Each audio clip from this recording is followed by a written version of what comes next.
Welcome to Chamber Media Tutorials. I'm J.R. Timothy, Comedy Genius, and I'm here with my good friend Tyler. We're going to be talking to you about how to optimize for mobile videos. Did I say that right? Yeah. Tyler, let's get into it. What are we supposed to know about optimizing for mobile? Well, first off, I want to know, JR, why are you so small?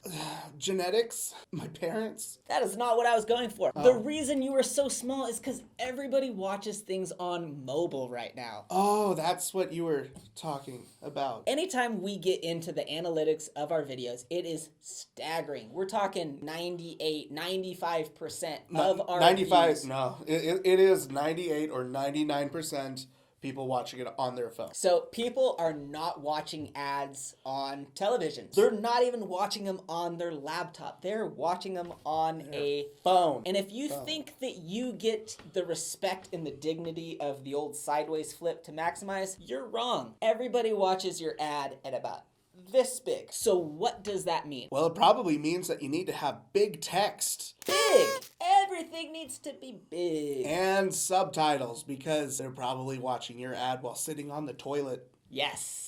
That brings up the two main things, or the two tests, I should say. The far away test. Far away? You gotta look at your screen from far away. When you do it, walk across the room, look at your screen, see if it still makes sense. It's really scary. Number 2, can you watch your ad on silent? Does the music drive your edit? If it does, then you probably need to go back to the drawing board. You need to be able to make sure that your ad is sticky, it's driving, it hooks them without audio. Because like JR eloquently put, they're probably sitting on the toilet. It's not a joke. Like, that's real. So when you are making your ad, the first big thing, hook, we've said it once, we've said it a million times. You need to make sure that hook is pretty big. Yeah. Whether that is a giant spectacle or that big smash in, you need to make some movement. You need to make something jarring to get them to pay attention to you. Stop scrolling! That's a puppet, in case you didn't know. So from the perspective of the whole world is going on around your audience. Your viewer has a lot of things going on. They've got a little screen and an even tinier little ad in front of them. So you need to make things big. Next thing is text. Make sure that text stands out and make sure it is legible. Don't want a lot of curly Q fonts. You don't want a lot of glow behind it. Avoid the script fonts. The script fonts. Serifs have their place, but sans serif fonts. That's your Helvetica, your Arial, your Avenir. You want to make sure that that text is clean, simple, and readable at a moment's notice. Another trick that I like to use when optimizing for mobile is taking the platform's color scheme. Sounds weird? Stick with me here for a second. Depending on what mode they're in, typically the default settings are white. They're fairly bright. The rest of the screen, when you're watching something on YouTube, most of the excess screen is white. When you're on Facebook, the background is white. So when you're playing a video, if you have it too dark, your eye is trying to balance the white from the sides of the screen, and it's trying to pick out those subtle details in the shadows. So it's inevitably gonna make your video look a little darker than what it actually is.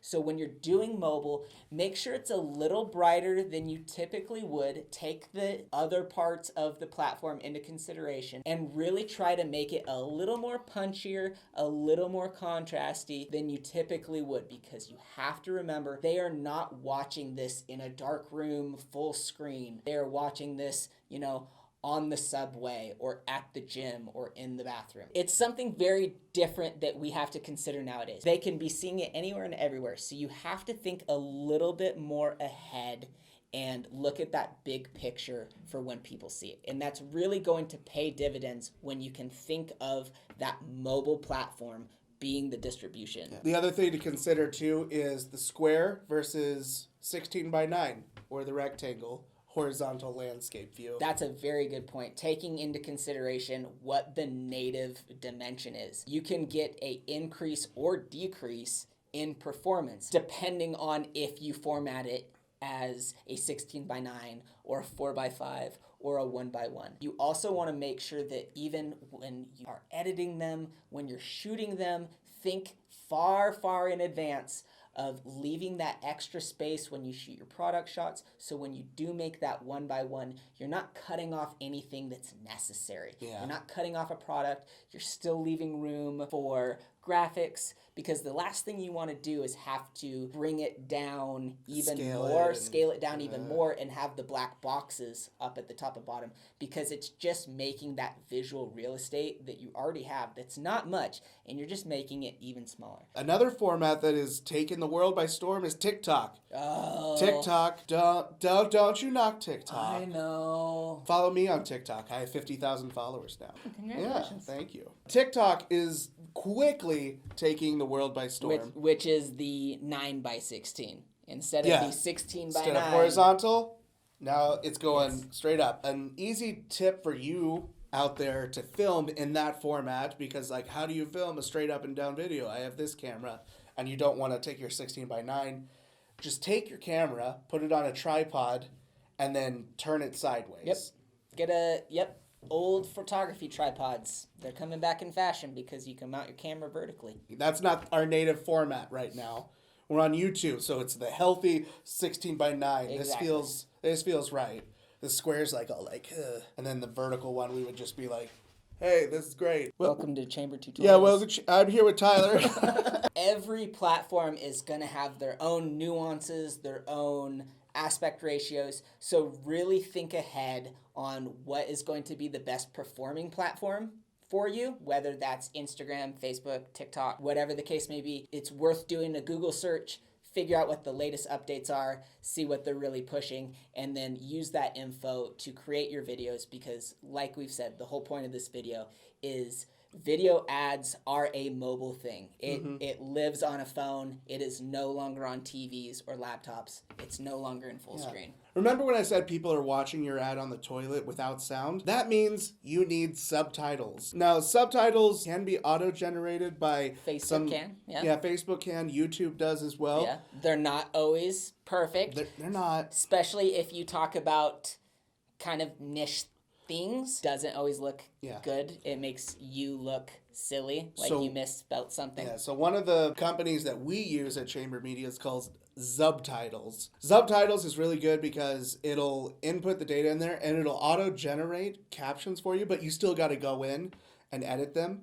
But the nice thing about Subtitles is you can make them big, bright, and colorful, which helps them stand out on the video, which is important for the phone, like we said, that far away test. This isn't sponsored by them either. It's just a service that we use. There's also Rev. The plus side to Rev is it is done by actual people. So the captions, they take a little bit longer, but they are more accurate.